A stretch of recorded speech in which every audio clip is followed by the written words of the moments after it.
Hi friends, நம்ம இன்றைக்கி என்ன பார்க்க போகிறோன்னா பீர்க்கங்காய் தோல் சட்னி தான் பண்ண போகிறோம். இந்த பீர்க்கங்காய் தோல் சட்னியை எப்படி பண்ணலான்னு பார்க்கலாம் வாங்க. சட்னி பண்ணுறதுக்கு அடுப்பில் கடாயை வச்சு 2 ஸ்பூன் ஆயில் விட்டுருக்கேன். ஆயில் சூடானதும் 1 ஸ்பூன் அளவுக்கு உளுத்தம்பருப்பு, 1 ஸ்பூன் அளவுக்கு கடலைப்பருப்பு,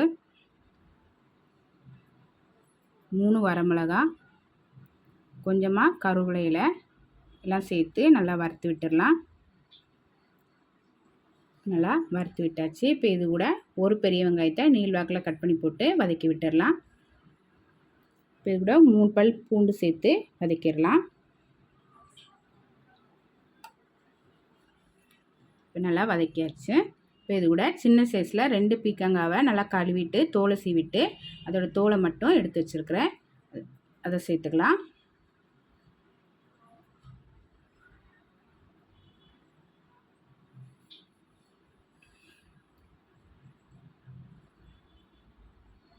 பீர்க்கங்காயோட தோலை சேர்த்து அடுப்பை மிதமான தீயில வச்சு ஒரு 5 நிமிஷத்துக்கு நல்லா வதக்கிடலாம்.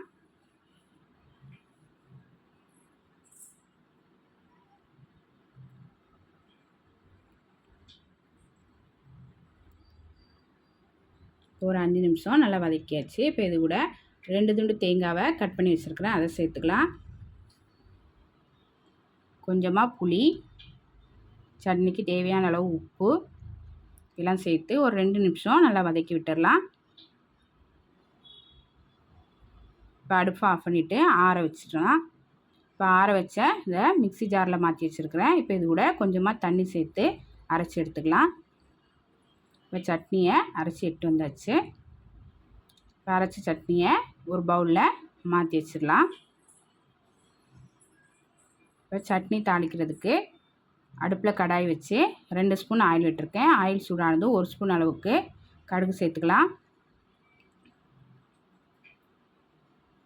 2 வரமிளகாவை கிள்ளி சேர்த்துக்கலாம். கொஞ்சமாக கருவேப்பிலை இலை எல்லாம் சேர்த்து நல்லா கலந்து விட்டுடலாம். இப்போது தாளிப்பு ரெடியாக இருக்குது. தாளித்ததை எடுத்து சட்னியில் ஊற்றிடலாம். ரொம்ப டேஸ்டியான பீர்க்கங்காய் தோல் சட்னி ரெடி ஆயிடுச்சு. இந்த சட்னியை இட்லி தோசையோட சேர்த்து சாப்பிட்றதுக்கு ரொம்ப நல்லாயிருக்கும். ட்ரை பண்ணி பாருங்கள். பிடிச்சிருந்தா நம்ம சேனலுக்கு லைக் பண்ணுங்கள், ஷேர் பண்ணுங்கள், கமெண்ட் பண்ணுங்கள், சப்ஸ்கிரைப் பண்ணுங்கள். கூடவே பெல் பட்டனை ப்ரெஸ் பண்ணுங்கள். தேங்க்யூ.